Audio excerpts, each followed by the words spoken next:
వచ్చి అసలు ఆ సంకల్పం ఏంటంటే దేవుడికి ఉన్నటువంటి సంకల్పం ఏంటంటే ఆయన లాంటి స్వభావం కలిగినటువంటి మానవులు కావాలి. అందుకని చెప్పి ఇద్దరిని పుట్టించాడు. ఆదాముని ఆమెని ఏదైనా తోటలో పెట్టాడు. వాళ్ళిద్దరు ఎలాంటి స్వభావం అంటే దేవుడి యొక్క స్వభావం కలిగినటువంటి వాడు. దేవుడు ఎలాంటి స్వభావం కలిగిన వాడంటే ఆయన పరిశుద్ధుడు, ఎటువంటి దోషము లేనటువంటి వ్యక్తి. అలాంటి కుమారుడు కావాలని చెప్పి అనేక మంది కావాలి. ఆయనకు ఒక కుమారుడు, ఆ కుమారుడు యేసుక్రీస్తు ప్రభువారు. ఈ లోకానికి ఎందుకు వచ్చాయంటే ఆదాము అవ్వ తప్పు చేశారు కాబట్టి, పాపం చేశారు కాబట్టి ఆయన ద్వారా వచ్చినటువంటి ప్రతి సంతానం కూడా తప్పులో పాపం చేసినటువంటి విధానంలో కొనసాగుతూ ఉన్నారు. కాబట్టి మారు మనసార్థము, రక్షణార్థము యేసుక్రీస్తు వారు ఈ లోకానికి వచ్చి బలియాగం అవ్వాల్సిన అవసరం ఉంది. అందుకని యేసుక్రీస్తు ప్రభువాన్ని ఈ లోకానికి పంపించాడు. ఎక్కడ పుట్టాడంటే బెత్లెహేములో ఉన్నటువంటి నగరం.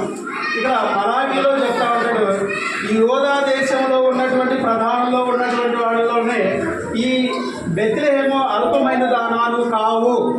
ఎందుకంటే ఈ చిన్న గ్రామంలో నుంచే యూదులను పరిపాలించేటువంటి రాజు, అధిపతి ఈ లోకానికి పడతాడు.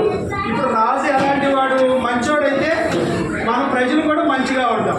మన రాజు యేసుక్రీస్తు ప్రభువారు. కాబట్టి రాజు మంచోడు కాబట్టి మనం అందరము ఆయనలాగా బ్రతకాలన్న ఉద్దేశంతో ఆయన రక్తంలోనూ ఆయన శరీరంలోనూ మనం అందరం పాలువారు అవ్వాలి. అలాగా రక్షణ అనే విషయంలో మనం అందరము పాపులమే. కాబట్టి ఎందరైతే ఆయన అంగీకరించి, ఆయన బోధన అంగీకరించి, ఆయనలాగా ఈ లోకంలో బ్రతికి చూపించిన మాదిరిని నేను మాదిరిగా జీవిస్తే అప్పుడు ఆయన పరలోకంలో ఉన్నటువంటి నిత్య జీవాన్ని నీకు నాకు అనుగ్రహిస్తాడు. జీవం అంటే అదేదో పెద్ద అద్భుతం అని కాదు, ఒక మార్గం.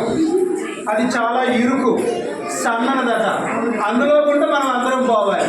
ఈ లోకానికి వచ్చినటువంటి మెయిన్ కాన్సెప్ట్ ఏంటంటే నేను పాపమయ్యే. ఎందుకంటే ప్రసంగిలో వివిధ తంత్రములు కల్పించుకొని మానవుడైతే యథార్థంగానే పుట్టాడు. పుట్టుకలో ఎటువంటి లోపం లేదు. పుట్టిన తర్వాత వివిధ తంత్రములు కల్పించుకొని తను దారి తప్పిపోయాడు. దారి తప్పిపోయినటువంటి వ్యక్తిని తిరిగి దేవుడి వైపు మళ్లించుకోవడం కోసమే యేసుక్రీస్తు ప్రభువారు ఈ లోకానికి వచ్చాడు.